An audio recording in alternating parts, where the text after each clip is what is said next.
Compsognathus.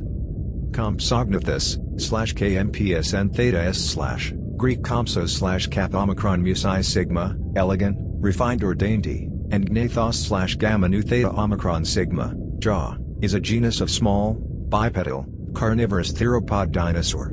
Members of its single species Compsognathus longipes could grow to around the size of a turkey. They lived about 150 million years ago, during the Tithonian age of the late Jurassic period, in what is now Europe.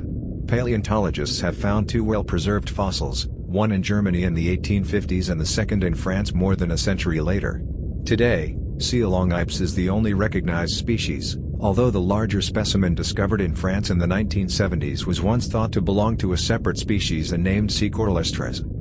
Many presentations still describe Compsognathus as chicken-sized dinosaurs because of the size of the German specimen, which is now believed to be a juvenile. Compsognathus longipes is one of the few dinosaur species whose diet is known with certainty. The remains of small, agile lizards are preserved in the bellies of both specimens. Teeth discovered in Portugal may be further fossil remains of the genus.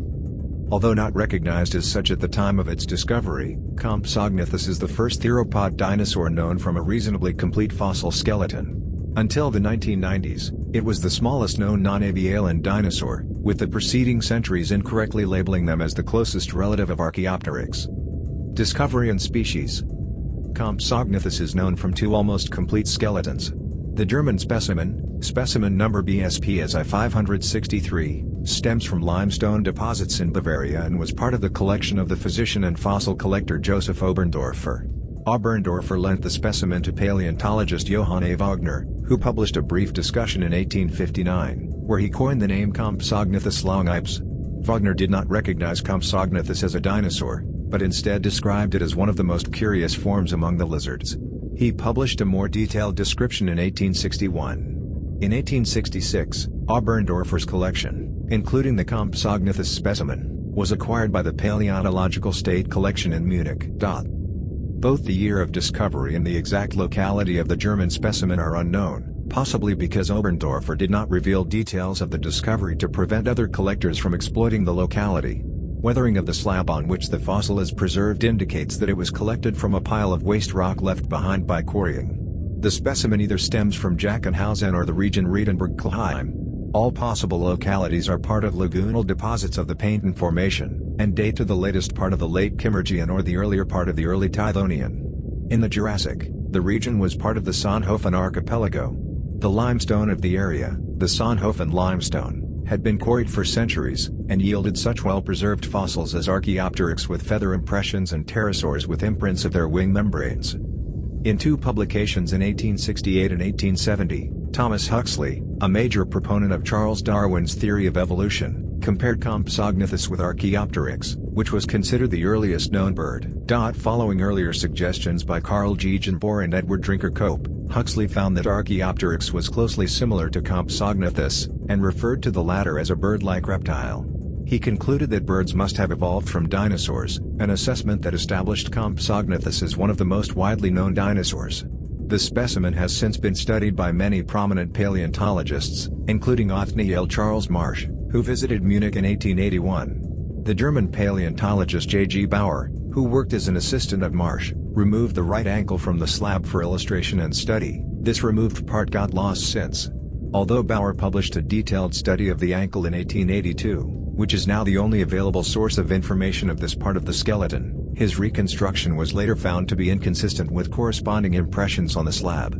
John Ostrom thoroughly described the German specimen as well as the newly discovered French specimen in 1978, making Compsognathus one of the best-known small theropods at that time. The larger French specimen, MNHNCNJ79, was discovered in around 1971 in the Portlandian lithographic limestone of Conjures near Nice. It dates to the Lower Tithonian, as indicated by ammonite index fossils. As Sonhofen, Conjures was famous for its limestone plates, which were quarried and sold under the name Dalles de Provence. The specimen was originally part of a large private fossil collection of Louis Gherardi, the owner of the Conjures quarries. The collection, including the Compsognathus specimen, was sold to the National Museum of Natural History in Paris in 1983. Alain Bidar and Gérard Tamil, in a brief 1972 description, announced the new find under a separate species, Compsognathus corallestris. A more comprehensive description followed in the same year. According to these authors, the new species differed from the German species in its larger size and modified, flipper-like hand. Ostrom, Jean-Guy Midgard and others have since relabeled it as another example of Compsognathus longipes. In 1984, George Callison and Helen Quimby identified the smaller German specimen as a juvenile of the same species. Collector Heinrich Fischer had originally labeled a partial foot consisting of 3 metatarsals and a phalanx, from the Sonhofen area, as belonging to Compsognathus longipes. This identification was rejected by Wilhelm Dames, when he described the specimen for the first time in 1884. Friedrich von Huene, in 1925 and 1932, also found that the foot did probably not belong to Compsognathus itself but to a closely related genus. 336 Ostrom, in his 1978 monography, questioned the attribution of this fossil to Compsognathus once more. Jens Zinke, in 1998, assigned 49 isolated teeth from the Guimarães coal mine of Portugal to the genus. Zinke found that these teeth are not identical to those of Compsognathus longipes, having serrations on the front edge, and thus labeled the teeth as Compsognathus sp. of unknown species.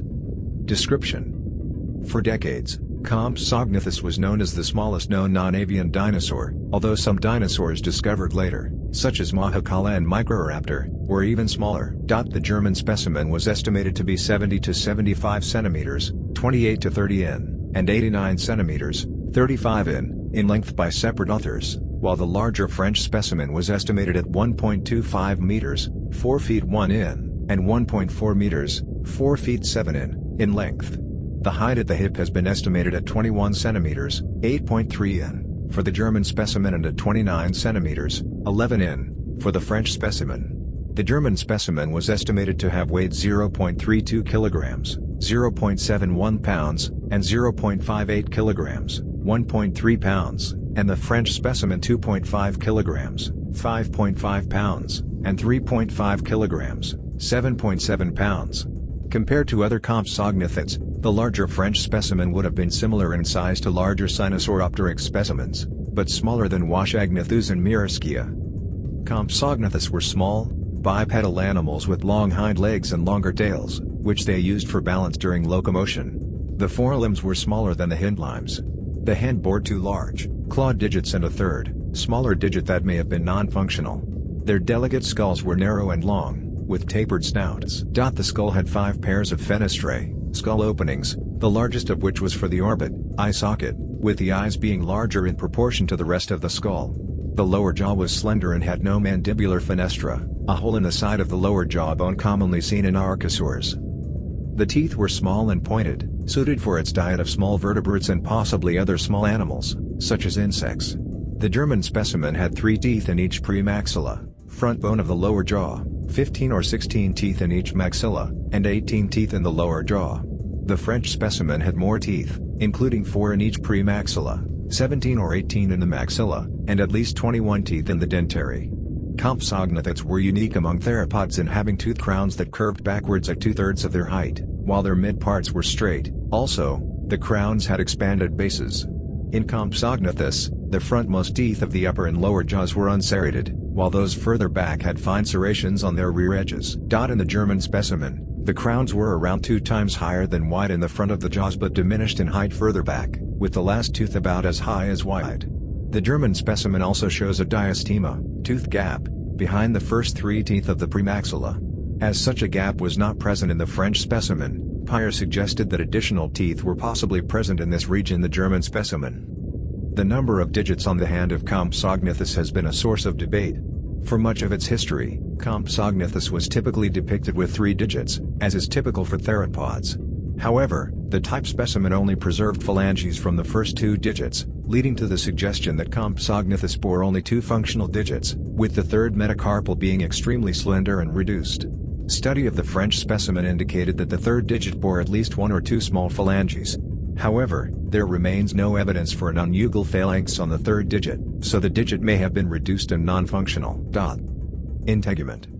Some relatives of Compsognathus, namely Sinosauropteryx and Sinocalliopteryx, have been preserved with the remains of simple feathers covering the body like fur, promoting some scientists to suggest that Compsognathus might have been feathered in a similar way. Consequently, Many depictions of Compsognathus show them with coverings of downy proto-feathers. However, no feathers or feather-like covering have been preserved with Compsognathus fossils, in contrast to Archaeopteryx, which are found in the same sediments. Karen, in 2006, reported skin impressions preserved on the side of the tail starting at the 13th tail vertebra. The impressions showed small bumpy tubercles, similar to the scales found on the tail and hind legs of Giraffe. Additional scales had in 1901 been reported by von Huene, in the abdominal region of the German Compsognathus, but Ostrom subsequently disproved this interpretation. In 2012 they were by Achim Reisdorf seen as plaques of adipose hair, corpse wax. Like Compsognathus, and unlike Sinosauropteryx, a patch of fossilized skin from the tail and hindlimb of the possible relative Giraffe starkey shows mainly scales, though there is some indication that simple feathers were also present in the preserved areas. This may mean that a feather covering was not ubiquitous in this group of dinosaurs, or maybe that some species had fewer feathers than others. Classification. Originally classified as a lizard, the dinosaurian affinities of Compsognathus were first noted by Gegenbohr, Cope, and Huxley between 1863 and 1868. Cope, in 1870, classified Compsognathus within a new clade of dinosaurs, the Symphypida, which also contained Ornithotarsus, today classified as Hadrosaurus. Later, both genera were found to belong to other groups of Cope's classification of dinosaurs, Compsognathus to the Gonipoda, equivalent to Theropoda, in which it is now classified, and Ornithotarsus to the Orthopoda, equivalent to Ornithischia. Huxley, in 1870, rejected Cope's dinosaur classification scheme, and instead proposed the new clade Ornithosalida, in which he included the Dinosauria, comprising several forms now considered as ornithischians, and another new clade, the Compsognatha, which contained Compsognathus as the only member. Later, these groups fell into disuse, although a resurrection of the Ornithosalida was proposed in 2017. The group Compsognatha was used for the last time by Marsh in a 1896 publication, where it was treated as a suborder of Theropoda. In the same publication, Marsh erected the new family Compsognathidae. Friedrich von Huene, in 1914, erected the new infraorder Coelurosauria, which includes the Compsognathidae amongst other families of small theropods. This classification remained in use since. The Compsognathidae are a group of mostly small dinosaurs from the late Jurassic and early Cretaceous periods of China, Europe, and South America. For many years, Compsognathus was the only member known, but in recent decades paleontologists have discovered several related genera. The clade includes Aristosuchus, Washagnathus, Myrischia, Sinosauropteryx, and perhaps Giraffe and Scipionix. At one time, Menonicus was proposed as a member of the family, but this was rejected by Chen and co-authors in a 1998 paper. They considered the similarities between Menonicus and the Compsognathids to be an example of convergent evolution. The position of Compsognathus and its relatives within the Coelurosaur group is uncertain. Some, such as theropod expert Thomas Holtz Jr. and co-authors Ralph Molnar and Phil Curry in the landmark 2004 text Dinosauria, hold the family as the most basal of the Coelurosaurs, while others as part of the Maniraptora. For almost a century, Compsognathus longipes was the only well-known small theropod species. This led to comparisons with Archaeopteryx and to suggestions of an especially close relationship with birds. In fact, Compsognathus, rather than Archaeopteryx, piqued Huxley's interest in the origin of birds. The two animals share similarities in shape and proportions, so many in fact that two specimens of Archaeopteryx, the Eichstatt and the Sonhofen, were for a time misidentified as those of Compsognathus. Many other types of theropod dinosaurs, such as Maniraptorans, are now known to have been more closely related to birds. Below is a simplified cladogram placing Compsognathus and Compsognathidae by Sender et al. In 2012. Paleobiology. In a 2001 study conducted by Bruce Rothschild and other paleontologists, 9-foot bones referred to Compsognathus were examined for signs of stress fracture, but none were found. Habitat. Bidar and colleagues, in their 1972 description of the French specimen, argued that this specimen had webbed hands which would look like flippers in life. This interpretation was based on a supposed impression of the flipper that consists of several undulating wrinkles running parallel to the forelimb on the surface of the slab. In a 1975 popular book, L. Beverly Halstead depicts the animal as an amphibious dinosaur capable of feeding on aquatic prey and swimming out of reach of larger predators. Ostrom debunked this hypothesis, noting that the forelimb of the French specimen is poorly preserved, and that the wrinkles extend well beyond the skeleton and thus are likely sedimentary structures unrelated to the fossil. Diet. The remains of a lizard in the German specimen's thoracic cavity show that Compsognathus preyed on small vertebrates. Marsh, who examined the specimen in 1881, thought that this small skeleton in the Compsognathus belly was an embryo, but in 1903, Franz Nopcsa concluded that it was a lizard.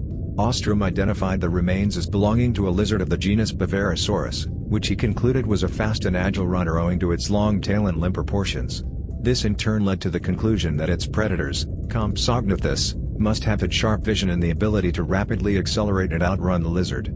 Conrad made the lizard found in the thoracic cavity of the German specimen of Compsognathus the holotype of a new species shown as small dyspepsia. The lizard is in a single piece, indicating that the Compsognathus must have swallowed its prey whole. The French specimen's gastric contents consist of unidentified lizards or sphenodontids. Possible eggs. The plate of the German Compsognathus shows several circular irregularities 10 mm (0.39 in diameter near the skeletal remains. Peter Griffiths interpreted them as immature eggs in 1993. However, later researchers have doubted their connection to the genus because they were found outside the body cavity of the animal.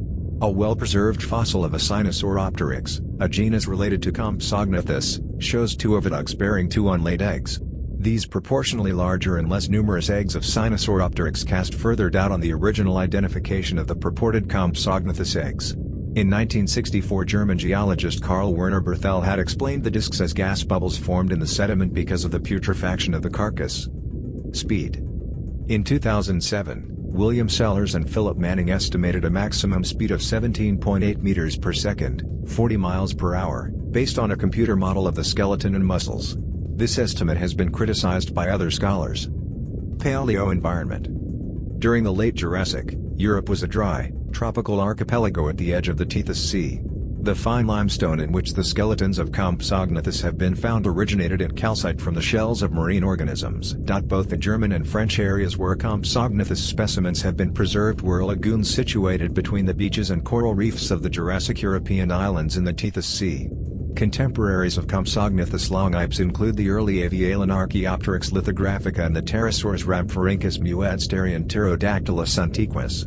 The same sediments in which Compsognathus have been preserved also contain fossils of a number of marine animals such as fish, crustaceans, echinoderms and marine mollusks, confirming the coastal habitat of this theropod. No other dinosaur has been found in association with Compsognathus, indicating that these little dinosaurs might in fact have been the top land predator in these islands. Taphonomy. Much discussion revolved around the taphonomy of the German specimen, i.e. how the individual died and became fossilized. Reisdorf and Wuttke, in 2012, speculated about the events that lead to the death and transportation of the specimen to its place of burial. First, the individual must have been brought into the lagoon from its habitat, which probably was on the surrounding islands. It is possible that a flash flood swept the animal into the sea, in which case it likely died by drowning. It is also possible that the animal swam or drifted onto the sea, or that it rafted on plants, and was then transported by surface currents to its place of burial. In any case, the specimen would have arrived on the seafloor within a few hours after its death, as otherwise gases forming in its body cavity would have prevented it from sinking in one piece. Water depth at the burial site would have been large enough to prevent refloating of the carcass after such gases were produced. Rounded structures on the slab might have been formed by the release of these gases. Daphonomic reconstructions are complicated as the exact locality and the position and orientation of the fossil within the sediments is no longer known. As a compression fossil, the specimen would originally have been preserved on both the upper surface of a layer and the lower surface of the subsequent layer, i.e., on a slab and its counterslab. The counterslab is now lost. Reisdorf and Wuttke, in 2012, argued that the front and hind limbs of the left side of the body were better articulated, still connected together, than those of the right side. This suggests that the specimen is located on the bottom side of the upper slab, and was lying on its left side. The German specimen was preserved with a high degree of articulation, only the skull, hands, cervical ribs and gastralia show disarticulation. The brain case was displaced behind the skull, the first tail vertebra was rotated by 90 degrees, and the tail shows a break between the 7th and 8th tail vertebra. In both Compsognathus specimens, the neck is strongly curved, with the head coming to rest above the pelvis. The spine of the tail was likewise curved. This posture, known as the death pose, is found in many vertebrate fossils, and the German Compsognathus specimen was central in several studies that sought to explain this phenomenon. The physician Moody, in 1918, suggested that the death pose in Compsognathus and similar fossils was the result of an opisthotonous, death throes causing spastic stiffening of the back musculature, while the animal was dying. This hypothesis was soon challenged by paleontologist Friedrich von Huene, who argued that the death pose was the result of desiccation and therefore occurred only after the death. Peter Wellenhofer, in 1991, argued that death poses resulted from the elastic pull of the ligaments, which are released after death. The veterinarian Cynthia Foe and the paleontologist Kevin Padian, in a 2007 study that gained much attention, supported the original opisthotonous hypothesis of Moody. These authors furthermore argued that upon death, muscles are relaxed and body parts can be easily moved relative to each other. Since episotonic postures are already established during death, they may only be preserved if the animal dies in place and becomes buried rapidly. This contradicts previous interpretations on the environment and taphonomy of Compsognathus and other fossils from the Sonhofen limestones, which assumed very slow burial at the bottom of lagoons into which the carcasses were transported from nearby islands. Reisdorf and Wuttke concluded that the death posture indeed resulted from the release of ligaments, more specifically the ligamentum elasticum interlaminar, which spans the spine from the neck to tail in modern birds. The release of this ligament would have occurred gradually while the surrounding muscle tissue decayed, and only after the carcass was transported to its final site of deposition. The bottom water of the lagoon was likely anaerobic, devoid in oxygen, resulting in a seafloor devoid of life except for microbial mats, and therefore preventing scavenging of the carcass. In the trunk region of the German specimen, the surface of the slab is markedly different in texture to the surrounding areas of the slab, showing irregular, nodular surfaces within depressions. Ostrom, in 1978, interpreted these structures as traces of weathering that took place just before the fossil was collected. Knopkse, in 1903, instead suggested that these structures resulted from decomposing tissue of the carcass. Reisdorf and Wuttke, in their 2012 study, suggested that the structures are the remains of adipocere, corpse wax formed by bacteria, that formed around the carcass before burial. Such adipocere would have helped in conserving the state of articulation of the fossil for years when burial was very slow. The presence of adipocere would possibly rule out hypersalinity, very high salt contents, of the bottom water, because such conditions appear to be unfavorable for the adipocere-producing bacteria. In popular culture, Compsognathus is one of the more popular dinosaurs. For a long time it was considered unique in its small size, which is commonly compared to that of a chicken. These animals have appeared in the movies The Lost World, Jurassic Park 3 and Jurassic World, Fallen Kingdom. In The Lost World, Jurassic Park, one of the characters incorrectly identifies the species as Compsognathus triassicus, combining the genus name of Compsognathus longipes with the specific name of Compsognathus triassicus, a distantly related small carnivore featured in the Jurassic Park novels.